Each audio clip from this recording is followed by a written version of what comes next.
அத்தியாயம் 23. குழந்தையின் அருகே கழுத்தின் பக்கவாட்டில் தடித்த கட்டை போட்டு ஒற்றை பக்கமாக முகத்தை திருப்பி கோபமே உருவாக யமுனா படுத்திருக்க, அவளுக்கு மற்றொரு பக்கவாட்டு கழுத்து வளைவை குத்தகை எடுத்து விடா கண்ணனும் படுத்துக் கொண்டு அவளைத்தான் பார்த்திருந்தான்.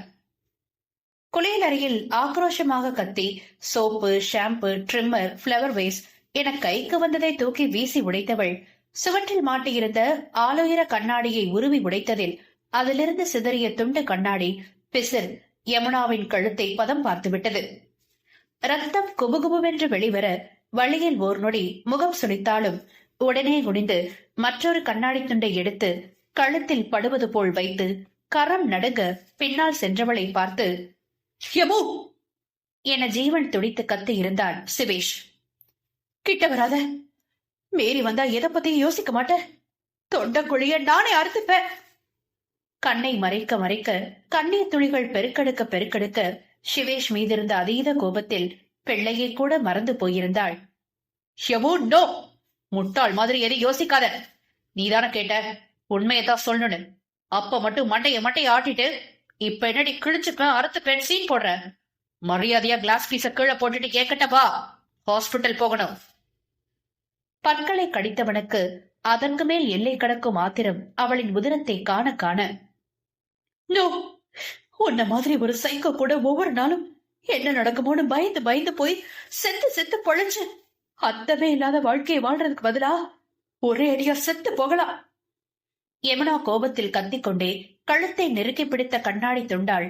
கீரலிடும் அதே சமயம் சிவேஷின் கழுத்திலிருந்து சூடான ரத்தம் யமுனாவின் முகத்தில் பட்டு தெரித்ததும் ஐயோ என பதறிப்போய் கண்கள் இருட்டிக் கொள்ளாத குறையாக கண்ணாடி துண்டு கை நழுவி அதிர்ந்து நின்றவளை நக்கலாக பார்த்தவன் தன் கையில் உள்ள கண்ணாடி துண்டை சுவற்றின் மீது விட்டெறிந்த அதே வேகத்தில் அவளின் கன்னத்திலும் பளீரென அறை விட்டதில் சுழண்டு வந்து அவன் மீதே விழுந்திருந்தாள் அவள். ஃபூலிஷ்கள், பிளட்ட பார்த்ததும் மயங்கி போற நீயெல்லாம் எதுக்கடி சாக ஆசைப்படுற? கேலியாக பேசியபடி அவளை கையில் தூக்க வலுவிழந்த முயல்குட்டி போல் பாவமாக அவனது கரங்களில் அடங்கினாலும் அரை மயக்கத்தில் சொருகிய விழிகளை உயர்த்தி யமுனாவின் காயம்பட்ட அதே பக்கவாட்டில் அவனும் கிழித்துக் கொண்டு காயமாக்கி வைத்திருந்த கழுத்தை கிட்டத்திலிருந்து பார்த்து இம்முறை முழுதாக மயக்கத்திற்கு சென்று விட்டாள். அதை எதையும் கண்டுகொள்ளாத சிவேஷ் முதலில் அவளின் காயத்தின் அளவை ஆராய்ந்து பெரிய அளவில் இல்லாததை கண்டு பெருமூச்சு விட்டவனாக குருதி படர்ந்த இடத்தை சுத்தம் செய்து முதலுதவியும் செய்தவன் தலையணை போன்ற பெரிய கட்டை சின்ன கழுத்தில் போட்டு அடைத்து வைத்தான். வெள்ளை நிற மார்புக்கச்சை ஏற்கனவே நீரில் நனைந்து தாய்ப்பால் கசிந்த வாடையோடு இரத்தமும் கலந்து நிறம் மாறி இருக்கவே யோசிக்காமல் கழட்டி வீசியவன் பெண்ணவளை பிறந்த மேனியாக கட்டிக்கொண்டு அப்பாவி போல் படுத்திருப்பவனை பார்க்க பார்க்க பிபி எகிராத குறையாகத்தான் யமுனாவுக்கு.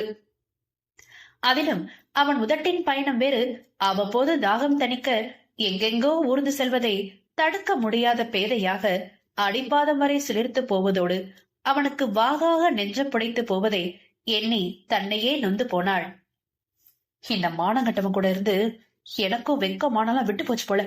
ட்ராஸ்கல், ஒரு நிமிஷம் சும்மா இல்லாம என்னென்ன பண்றான்? ஆமா, இவனுக்கும் கழுத்துல காயப்பட்டுச்சே, மருந்து போட்டானா?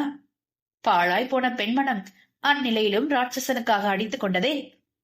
ரப்பர் போல் வாயில் கடித்துக் கொண்டு போர்வைக்குள் நெளிந்து கொண்டு இருந்தவனின் தலைமுடியை கொத்தாக பற்றி விலக்கியதும் அவன் கோபமாக எழுவதற்கு முன் மார்பு வரை போர்வையை இறுக்கு பிடித்துக் கொண்டவளாக அவனது காயத்தை ஆராய்ந்தவளின் விழிகளில் உள்ள தவிப்பை கண்டு சிறு கீற்று புன்னகை வந்து போனது அமுது கசிந்த சிவந்த இதழ்களில். எனக்கு மருந்து போட்டியே, ஏன் உனக்கு மருந்து போடல என்றாள் முறைப்பாக. அதான் உனக்கு போட்டனே பேபி, எனக்கு எதுக்கு தனியா? சாதாரணமாக சொன்ன ஒற்றை வரியில் பாவையின் அடி இதயம் வரை என்ன உணர்த்தியதும் வெடுக்கென நிமிர்ந்து அவனது விழிகளை உற்று அரை வினாடிக்கும் குறைவாக பார்த்தவள் அருகிலிருந்த முதலுதவி பெட்டியில் இருந்த களிம்பை எடுத்து மிகவும் மென்மையாக தடவி விட்டவளின் வதனத்தில் கண்ட வலியினை ஆழமாக உள்வாங்கியது ராட்சசனின் மனமும். பேபி, ஏன் கண்ணு கழங்குது? அவனது கைரேகைப்பட்ட கன்னத்தை அழுந்த பற்றி பெருவிரல் கொண்டு வருடிட என்ற முனகலுடன், ஓ கண்ணுதான் எப்பவும் பொய் சொல்லுது, ஏன் கண்ணு ஒண்ணும் கலங்கல என்றபடி முறைப்பாக அவன் கரத்தை தட்டிவிட்டாள். ஆஹா, எத்தனை பொய்ய கண்டுபிடிச்சியா என்றான் கேலியாக. நான் லிஸ்ட் போட்டு வெளியே சொல்லிடுவேன், ஆனா நீதான் ஒத்துக்க மாட்டேன். அவளும் அதே கேலியோடு சொல்லிட அழுத்தமாக பார்த்தான் அவளை. எவோ சில விஷயங்களை ஆராயாம அப்படியே ஏத்துக்க பழகிக்கும், அதுதான் எல்லாருக்கும் நல்லது. சிவேஷ் சொல்லும் போதே போதும் என்பது போல் கை நீட்டி தடுத்தாள் யமுனா. எந்த விஷயத்தையும் நான் ஆராயாம ஏத்துக்கிற அளவுக்கு யாரும் எனக்கு நம்பிக்கையானவங்களா இருந்ததில்லை யுகன். என்னை பெத்தவங்க முதல் காதல் வர எனக்கு ஏமாற்றத்தையும் துரோகத்தையும் தான் பரிசா கொடுத்திருக்கு. அப்படி இருக்க எந்த ஒரு உறவுமே இல்லாத நீ சொல்றதெல்லாம் கேட்டு கண்ணை மூடிட்டு அப்படியே ஆட நான் ஒண்ணு உணர்வுகள் அட்ட பெண்ணும் கிடையாது. உயிருள்ள மனுஷி. மூச்சு வாங்க உரைத்தவளை அப்போதும் அவன் அலட்சியமாய் பார்க்க வேதனையில் தொண்டை அடைத்தது. உன்னால என்னோட உணர்வுகளை புரிஞ்சுக்கவே முடியாதா யுகன்? கிளீன் ஷேவ் செய்த வலுவழுப்பான அவனது கன்னங்களை ஏக்கத்தோடு பற்றி அவன் விழிகளோடு விழிகள் கலந்து அவனுக்கு புரிய வைக்க முடியாமல் குரல் தோய்ந்து போனாள். அது புரிஞ்சு மட்டும் எனக்காக போது பேபி, எனக்கு தேவை நீதானே தவிர உன் உணர்வுகள் இல்ல. பிறைப்பாக சொன்னவனை விட்டு விலகி விட்டாள். அதற்கு மேலும் அவனிடம் வாதம் செய்ய தெம்பற்றவளாய், பேபி சாம்ப் அழறான், ஃபீட் பண்ண. இத்தனை நேரமும் ஒன்றுமே நடவாததை போல் குழந்தையை தூக்கி கொஞ்சியபடி அவளிடம் கொடுக்க வாங்காமல் முறுக்கியவளை வம்படியாக இழுத்து வைத்து அவன் வாணியில் குழந்தைக்கு பசியாற்றியது மட்டுமின்றி மற்றொரு பக்கம் அவன் வேலையை காட்ட ஆற்றாமை பொங்க சிவேஷை பார்த்தான்.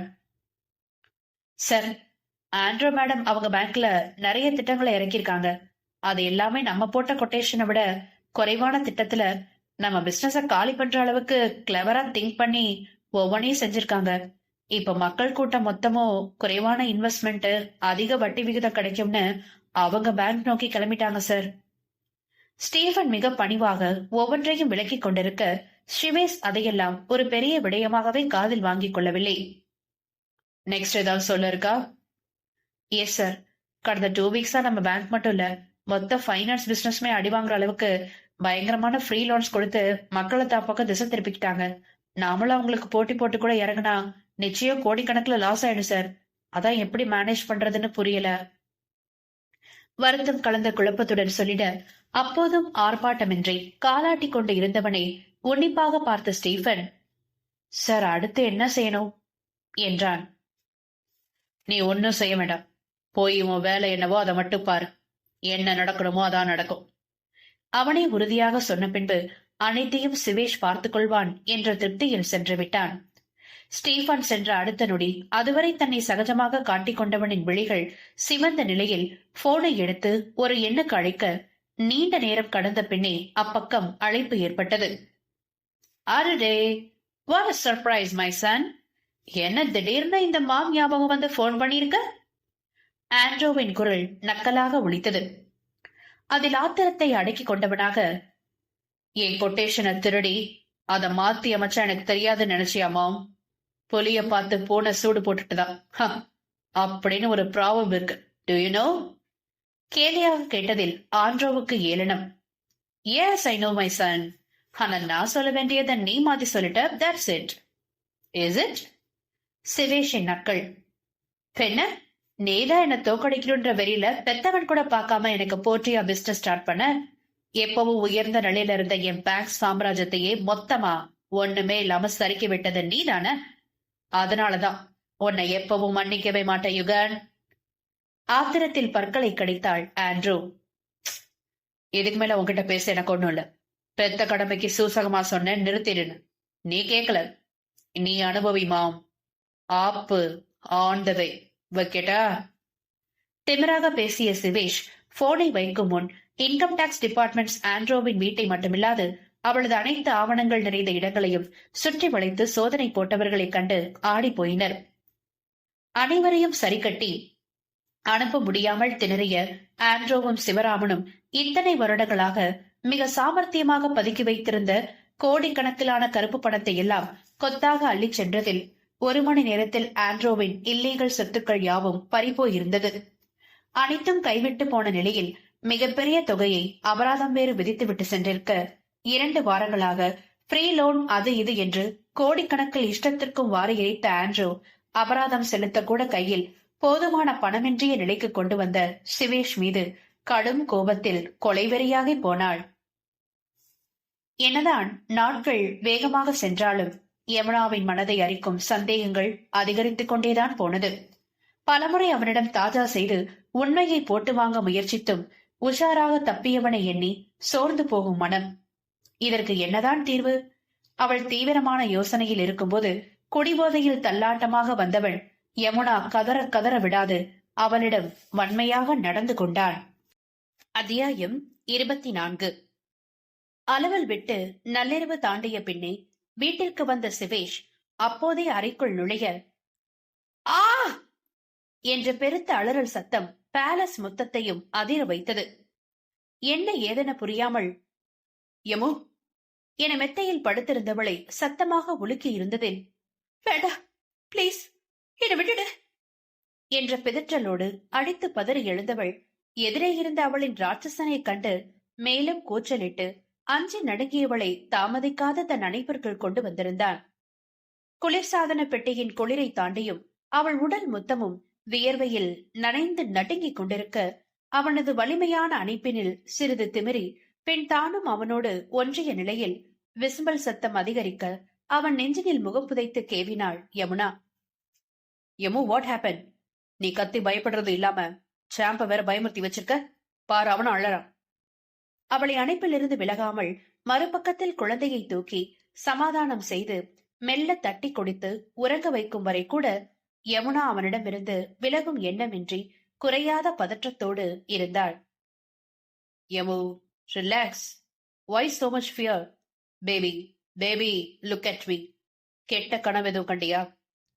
தன் மார்பில் அழுத்தி இருந்த அவள் முகத்தை எடுத்து தன்னை பார்க்க வைத்தவன் கண்ணீர் தேங்கிய இமைகள் மூடி, நரக சித்திரவதையா இருக்கு யுகன், பிளீஸ் இங்கிருந்து நான் அனுப்பி விட்டு, இப்படியே இருந்தா நாளுக்கு நாள் நான் பைத்தியம் பிடிச்சு செத்துடுவேன் என்றவளுக்குத்தானே தெரியும் கனவெது உண்மை எது என்ற உண்மை நிலவரம். சற்று நேரம் முன்னர் தானே இவன் முழு போதையில் வந்து தான் கதற விடாது தன்னை முழுதாக ஆக்கிரமித்து நாசம் செய்ய துணிந்தான். இது எப்படி கனவாக இருக்கும் என்று தன்னை குனிந்து பார்த்தவளுக்கு என்ன புரிந்ததோ, ஆனால் பைத்தியம் பிடிப்பது மட்டும் உறுதி என தோன்றியது. சும்மா எதையாவது உளராதயமோ, பாக்க ரொம்ப ஸ்ட்ரெஸ்டா இருக்க, வா வந்து படு, தூங்கி எழுந்த எல்லாம் சரியாயிடும். அவளை சமாதானம் செய்து படுக்கையில் கிடத்த, எனக்கு அந்த உண்மை வேண்டாம், இனி எதையும் ஆராய விரும்பல, நானும் என் குழந்தைய இந்தியா போயிடுறோம், யுகன் இங்க என்னால இருக்க முடியல பிளீஸ். விடாமல் பிதற்றியவளை அருகில் படுத்தபடி ஆழ்ந்து பார்த்தான். என்னை விட்டுட்டு உன்னால எங்கேயும் போக முடியாது யமு, பிகாஸ் யூ ஆர் மைன். தீர்க்கமாக உரைத்தவனை இதழ்கள் துடிக்க வேதனையோடு கண்டாள். பேபி, உன்கிட்ட ஒரு விஷயம் சொல்லான்னு வந்தேன், ஆனா நீ பண்ண வேலையால சொல்ல மறந்துட்ட. இப்ப நீ என்ன சொல்லிட்டு இருந்த? இந்தியா போகணும்னா என்றவாறு அவள் முகத்தை உற்று பார்த்தான். சட்டென வந்து போன மின்னல் வெட்டில் ஆம் என்றாள் ஆவலாக தலையாட்டி. உனக்காக அல்ல, என்னோட வேலைக்காக நாளை மறுநாள் இந்தியா புறப்படுறோம். உனக்கும் பேபிக்கும் என்னென்ன தேவையோ எடுத்து வச்சுக்கோ. இரும்பை விழுங்கியவன் போல் அவன் சொல்லிக் கொண்டிருக்க மகிழ்ச்சியில் துள்ளி குதிக்காத குறையாக தொடர்ந்து எச்சிலானது ராட்சசனின் கன்னங்கள். ஹேய் பேபி, வாவ், இது லிப்ஸா இல்ல ஸ்வீட் கேண்டியா? லேசா உரசினாலே பாடி ஃபுல்லா டெம்பர் ஆகுது, அதிலும் நீயா கிஸ் பண்றது வேற லெவல் பேபி. ஆண்மை முறுக்கேறி கிறக்கமாக பிதற்றியவனை அவன் மார்பில் கை ஊன்றி உன்னிப்பாக பார்த்தவள் அடுத்து கேட்டதை நம்ப முடியாமல் நீல விழிகள் வியப்பை காட்டியது. Baby, are you sure? நிஜமா நீதானா கேட்டது? என்றவளின் மனதில் ஏற்கனவே பறிப்போன கற்ப இணைய பொத்தி பொத்தி பாதுகாத்து வச்சு என்ன பண்ண போற? எனக்குன்னு சில எதிர்பார்ப்புகள் ஆசை எல்லாம் ஒரு காலத்துல இருந்தது, ஆனா எல்லாம் ஏமாற்றத்தால பாழா போச்சு. இப்ப என் குழந்தைக்காக வாழணும்னு ஆசைப்படுறேன். அதையும் தாண்டி தாங்க முடியாத ரண வேதனையும் மனக்குழப்பமும் உன்னால உண்டாகி என்ன பைத்திய பிடிக்க வைக்குது. நான் தெளிவு பெற உன்கிட்ட இருந்து தப்பிக்க என் கற்பதான் சோதனை பொருளா பணைய வைக்கணும்னு இருந்தா அதையும் அடகு வைக்க துணிஞ்சிட்டேன். கேவலம் என் உடம்பு அனுபவிக்க போற உன்னால என் மனச என்ன செஞ்சாலும் அடையவே முடியாது யுகன். முன்னரே திட்டமிட்டு வைத்த எண்ணத்தின்படி தீர்க்கமாக மனதில் நினைத்தவள் வெளியே நாணத்தை துறந்தவளாக மேலாடையை கழட்டி வீசி, வா என கைகள் இரண்டையும் விரித்து காட்டியவளின் பெண்மையின் வனப்பான செழித்த அங்கத்தினுள் மறைந்திருக்கும் மெல்லிய உணர்வுகளைக் கொண்ட பெண் மனதை பற்றிய எந்த கவலையும் இல்லாதவன் முதல் முறையாக அவளாக கொடுக்கும் தித்திக்கும் கனியை முழுதாக கொத்தி தின்ன பாய்ந்து விட்டான் பூமரப் பாவை மீது. நெற்றி முத்தங்கள் ஏராளமாக இட்டு ஆவேசமான கன்னக்கடிகளோடு துவங்கிய இதழ் முத்தம் பாவையின் உதட்டு ரேகை தேய்ந்து போகும் அளவிற்கு நாதுருத்தி அவன் தேனெடுக்க, வலிய கரங்கள் பெண்ணுடலின் வர்ணனையாவும் ஆசையோடும் உயர்த்தெழுந்த காமத்தோடும் அசுரத்தனமாய் தொட்டுணர்ந்து பெண்மையின் சுரங்கத்தில் சுகம் பெற்று வெளிகள் கிறங்கினான் சிவேஷ்.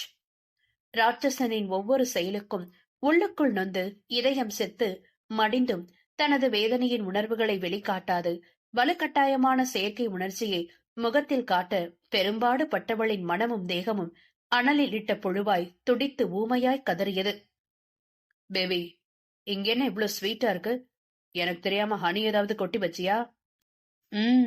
யம்மி. ஃபர்ஸ்ட் டைம் உன் விருப்பத்தோட டேஸ்ட் பண்றேன்.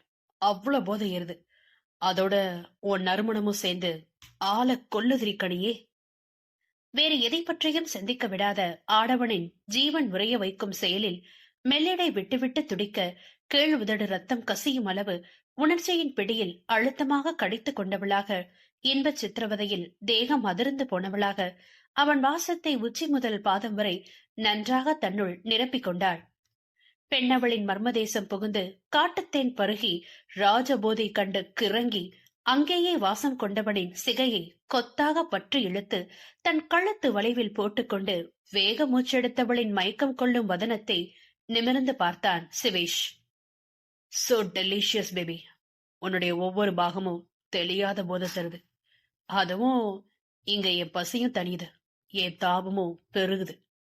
காமத்தின் பிடியில் உருமலாக சொல்லி சொல்லியே அவள் கழுத்துக்குழியில் சிறு சிறு முத்தங்களை வைத்து சிலிர் பூட்டிக் கொண்டே பாவையின் மேட்டில் முகம் புதைத்து அசுர வளர்ச்சி பெற்ற கஜகோளரின் வித்தையை அவளுள் தொடங்கினான். முதல் முறையாக கண்ணித்திரை அவளின் சுயநினைவோடு திறக்கப்பட்டதில் அதீத வழியை காட்டி சத்தமாக முனகியவளின் முகத்தில் மென்முத்தங்கள் இட்டுக்கொண்டே அவளையும் தன்னோடு சொர்க்கலோகம் அழைத்துச் செல்ல தன்னை மீறிய இன்ப சுகம் கண்டாள் பேதை. மனதையும் மானத்தையும் புதைகுழியில் புதைத்துவிட்டு பெயரறியாத ஓர் உறவோடு தேக பரிமாற்றம் செய்யும் அளவிற்கு துணிந்தவளின் மனதில் என்ன திட்டம் உள்ளதோ? சோர்ந்து போன பெண்குட்டியின் அருகில் படுத்தபடி நிதானமாய் அவளை அளவிட்டன தானும் வைத்தக்கண் வாங்காமல் பார்த்தவளின் மனதில் வேதனை மட்டுமே நிரம்பி வழிந்தன. காரணமே இன்றி திடீரென சத்தமாக அழுதவளை, பேபி, என்னை இழுத்து ஆதரவாக அணைத்துக் கொண்டவன் மனதில் என்ன உள்ளதென அவன் மட்டுமே அறிவான். ஒருவளின் மனம் ரகசியம் அறிய ஆவலாய் துடிக்க, மற்றொருவனின் மனம் ரகசியங்களை அடியோடு அழிக்க வழி தேடிக் கொண்டிருந்தது. பேபி, டோன்ட் கிரை. பெயினா இருக்கா? ஆயின்மெண்ட் போடவா? அக்கறையாக கேட்டவனை கண்ணீரோடு நிமிர்ந்து பார்த்தாள். மேலோட்டமா இருக்க காயத்துக்கு மருந்து போட்டு சரி பண்ணிடுவ சரி. ஆனா என் மனசுல தீயா எரிச்சிட்டு இருக்க காயத்துக்கு எதை வச்சு மருந்து போடுவ யுகன்? கடைசியில நீயும் என்ன ஏமாத்திட்டல. சுவாசம் தடைப்பட்டவள் போல் பேச முடியாமல் தேம்பி தேம்பி அழுதவளை வெறிக்க வெறிக்க பார்த்தான் சிவேஷ். இன்பத்தையும் வாரி இறைத்தான், அமிலத்தையும் வாரி இறைத்தான். இரண்டினையும் ஒரே நேரத்தில் பெற்று தாங்க முடியாமல் கதறியவளை விடாமல் தன்னோடு இறுக்கி வைத்துக் கொண்டான். அவளுள் அவன் வாயையும் இறுக்கமாக பூட்டிக் கொண்டவனாய். விடிந்ததும் யமுனா கண் விழிப்பதற்குள்ளாக அலுவல் கிளம்பி சென்றிருந்தான். உடலும் மனமும் சோர்ந்த நிலையில் எழுந்தமர்ந்த யமுனா விரிந்திருந்த கூந்தலை கொண்டையாக அள்ளி முடிந்து கொண்டு குளித்து முடித்து வர அவளுக்காக சத்தான உணவு வகைகள் தயாராக இருப்பதை பார்த்து பெருமூச்சு விட்டுக் கொண்டாள். ராட்சச, கூட இருந்தாலும் இம்சை, இல்லனாலும் இம்சை. மனதில் நினைக்கும் போதே இன்னொருவனுக்கு பொத்துக்கொண்டு வந்தது போலும் வீலென அழுது அன்னையின் நினைவை களைய செய்து அந்நினைவில் குட்டி இளவரசனாக துள்ளி குதித்தான். யுவன் அனுப்பிய உணவுகளை உண்டு முடித்து வேலை எதுவுமின்றி தனியாக அமர்ந்திருந்தவளின் பார்வை அவ்வப்போது தொட்டு மீண்டது சிவேஷின் தனி அறையே. இதுக்கே இத்தனை பாதுகாப்பை ஏற்பாடு செஞ்சு வச்சிருக்கான். உள்ள அப்படி என்னதான் இருக்கு? அவன் அம்மா சொன்ன மாதிரி பேங்க் டீடைல்ஸ் எல்லாம் இங்கதான் வச்சிருக்கானா? நாளைக்கு பேர இந்தியா போறோம். திரும்ப இங்க வருவானா என்னன்னு தெரியாது. முடிஞ்ச அளவுக்கு ராட்சச கிட்ட இருந்து எப்படியாவது தப்பிக்க பார்க்கணும். அதுக்குள்ள அந்த ரூம்ல என்ன இருக்குன்னு பாத்துடலாமா? ஆனா எப்படி? யுகன் இதோட கீய அவன்கிட்ட மட்டும்தானே வச்சிருப்பான். பாவி, தூங்கும்போது கூட கவனமா இருப்பான். நானும் குழந்தையும் தூங்குனதுக்கு அப்புறம் நைஸா எழுந்து அந்த ரூமுக்கு போறவன் திரும்ப எப்ப வந்து எங்க கூட படுக்கிறான், எப்ப போறான்னு ஒண்ணுமே புரியலையே. நீண்ட நேரமாக அந்த அறைக்கதவை திறப்பதை பற்றிய யோசனையில் தீவிரமாக சிந்திக்க அந்த கதவை பேய்க்கதவு போன்ற பிரம்மையை காட்டி அச்சுறுத்தியது அவளை. ஏனோ தனிமையில் அந்த அறை பக்கத்தில் கூட அவளால் இருக்க முடிவதில்லை. ஏதேதோ நினைவுகள் நெஞ்சை அழுத்துவதைப் போல் இருக்க அப்போதே கண்விழித்த குழந்தையை தூக்கிக் கொண்டு வெளியே ஹாலில் அமர்ந்த பிறகுதான் சீரான மூச்சை விட முடிந்தது. அத்தியாயம் 25. சல்லென காற்றை கிழித்துக் கொண்டு சிவேஷின் தனி விமானம் தரையிறங்கிக் கொண்டிருக்க ஒரு கையில் குட்டி நீல கண்ணனையும் மறுபக்க மார்பில் அழகு பதுமையையும் சாய்த்து கொண்டு இருவரையும் மாறி மாறி பார்த்து குட்டிக்கு ஆசை முத்தமும் பாவைக்கு காமம் கலந்த கிறக்க முத்தமும் இடைவிடாது கொடுத்து கொண்டிருக்க சலித்துக் கொண்டாள் யமுனா. எந்நேரமும் இதே வேலை, கொஞ்சம் கூட சலிக்காத அவனுக்கு. மனதில் தோன்றியதை வெளிப்படையாகவும் கேட்டுவிட்டாள். அதற்கு அவன் பதில், ஷாம்ப் முழிச்சிருக்கான் பேபி, இல்லனா வெறும் முத்தத்தோட நிறுத்தியிருக்க மாட்டேனே. கண்ணடித்து சொல்லி பச்சக்கென அவளின் கீழுதட்டை ரப்பராக உரிந்துவிட்டு நிமிர்ந்தவனை கண்டு முகம் சிவந்து விழிகள் படபடத்தவளின் நினைவில் விமானம் தரை தொடும் முன்னரே குழந்தை உறங்கிய போதெல்லாம் அவளை உறங்க விடாது அவன் கொண்ட சடுகுடு ஆட்டத்தில் பெண் மேனி களைத்து போனதை எண்ணி பார்த்தவளின் வாய் அதோடு மூடிக்கொண்டது. Baby, champ தூங்கிட்டான். மீண்டும் விழிகள் கிறங்க அவளின் கழுத்து வளைவில் முகம் புதைத்து தேன்கூட்டை அடைய முற்பட்டவனின் சிகை பற்றி தடுத்தவளாக, பிளைட் நின்னு ரொம்ப நேரம் ஆச்சு யுகன், எனக்கும் டயர்டா இருக்கு. சோர்வாக சொன்னவளின் பேச்சு எடுபடாமல் போனது அவனிடம். ஒருமுறை தாமாக கொடுத்து பழகிவிட்டாள். ருசி கண்ட பூனை சும்மா விடுமா? தோன்றும் போதெல்லாம் பாய்ந்து பசியை தீர்த்து கொள்ள அவனை சமாளிக்க முடியாத யமுனாவின் பாடு அரும்பாடானது. என்ன சொன்னாலும் பால்முகம் சிவக்க தன்னையே நாடி வருபவனை ஒரு கட்டத்திற்கு மேல் விலக்க முடியாமல் அணைத்துக் கொள்ளும் கரங்களை வெட்டி இருந்தால்தான் தகும் என்று கூட அவளை அவளே திட்டியும் தீர்த்து கொள்வாள். அனைத்தையும் முடித்துவிட்டு அப்பாவி போல் அவளை வெறிக்க வெறிக்க பார்த்தவனை கசங்கிய உடையை சரி செய்தபடி மூக்கு சிவக்க முறைத்தாள். அனகொண்டாவையே மிஞ்சிருவான் இந்த ராட்சசன். பார்வையை பாரு, ஒண்ணுமே பார்க்காத, அனுபவிக்கவே இல்லாத மாதிரி பயங்கர இன்னசென்டா வச்சிருக்கத. இப்படி பார்த்து பார்த்தே காரியத்தை சாதிச்சிடுவான் விவஸ்த கெட்ட டெவில். தனக்குள் முணுமுணுத்தவளாக, இன்னும் வேற என்ன, அதான் எல்லாம் முடிஞ்சதே, இப்பவாது இறங்கு என்றாள் சிடுசிடுப்பாக.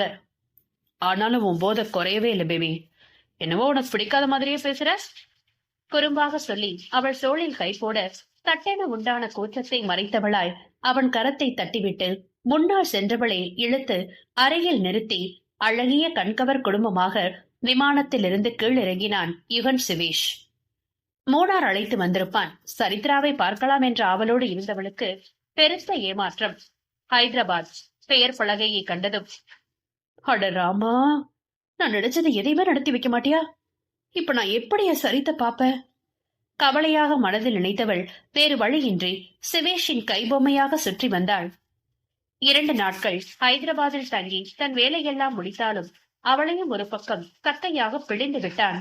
அடுத்த நாள் வேறு ஊருக்கு அழைத்துச் செல்ல எப்படியும் இவன் தன் விருப்பத்தின்படி எங்கும் அழைத்துச் செல்ல மாட்டான் என்று புழுங்கி ஆவலின்றி அவனோடு புறப்பட்ட யமுனா ஊர் பெயரை பார்த்ததும் ஏகபோக கடுப்பாகினாள்.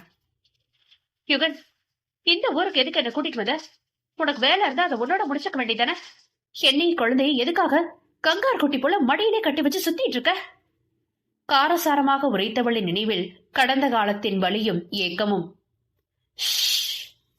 தேவையில்லாம பேசாத யமு, நான் எங்க போனாலும் நீ என் கூட இருக்கணும், தட்ஸ் இட். சற்றே குரல் உயர்த்தி நீல விழிகளை உருட்டியதில், அப்பனுக்கு மகனுக்கும் கண்ணை காட்டி பயமுறுத்துறதே வேலையா போச்சு. உள்ளூர சாடினாலும் வெளியே தான் பிறந்த ஊரான காரைக்காலில் மிக அருகில் உள்ள கோட்டுச்சேரியை பல வருடங்கள் கழித்து வேடிக்கை பார்த்தபடி வந்தாள். ராசி கெட்டவர், தரித்திரம் பிடிச்சவர், அதிர்ஷ்டம் இல்லாதவர், இவெல்லாம் புள்ளையா பொறுக்கலன்னு யார் எழுந்தது? தேவையில்லாத சுமையா குடும்பத்தை ஆட்டி படைக்க பிறந்ததுக்கு வயிற்றுலயே செத்து போயிருக்கலாம். இப்படியெல்லாம் கருத்து தெரிந்த நாள் முதல் கேட்டு கேட்டு அடிபட்டு கொட்டு வாங்கி வாங்கி மறத்து போன விஷயம்தான் என்றாலும் சொந்த ஊரை கண்டதும் அழையா விருந்தாளியாக அவளின் பெற்றோர்களின் நினைவும் தானாக ஆட்கொண்டது அவள் மனதை. பெற்றவர்களுக்குத்தான் தன் மீது துளியும் அக்கறை இல்லாமல் எப்படியோ போகட்டும் என ஒரேடியாக தலைமொழிகிவிட்டார்கள். இத்தனை வருடத்தில் ஒருமுறை கூடவா தன் நினைவோ தன்னை பார்க்கவோ அவர்கள் நினைக்கவில்லை. இவளின் நெஞ்சோரம் அவ்வப்போது எழும் தேவையற்ற கேள்விதான். எனினும் தடுக்க முடியவில்லை அவளால். பேபி, என்ன திடீர்னு சைலண்ட் ஆயிட்ட? இந்த ஊரை உனக்கு அவ்வளவு பிடிச்சிடுச்சா என்ன? உன்னையே மறந்து வேடிக்கை பாக்குற? பேசிக்கொண்டே அவள் இடையில் ஊர்ந்த கரம் பழம் பறிக்க முயல தட்டென தடுத்து ஒன்றும் சொல்லாமல் அவன் தோளில் சாய்ந்து கொண்டவளை தோளோடு அணைத்துக் கொண்டான் சிவேஷ். யுகன், இதுதான் நான் பிறந்த ஊரு. என் அம்மா அப்பா ரிலேட்டிவ்ஸ் எல்லாம் இங்கேதான் இருக்காங்க. அவனுக்கு தெரியாது போலும் என்று நினைத்து அவள் மெதுவாய் சொல்ல, ஓ என்றான் மிக சாதாரணமாய். உனக்கு தெரியாது, நான் சின்னதுல இருந்து எவ்வளவு கஷ்டப்பட்டேன்னு. அதெல்லாம் தாண்டி நான் ஒரு நல்ல இடத்துக்கு வந்து இனிமேலாவது நிம்மதியான வாழ்க்கையை வாழணும்னு ஆசையா காத்துட்டு இருந்தேன். ஆனா எல்லாமே என் விஷயத்துல நாசமா போச்சு.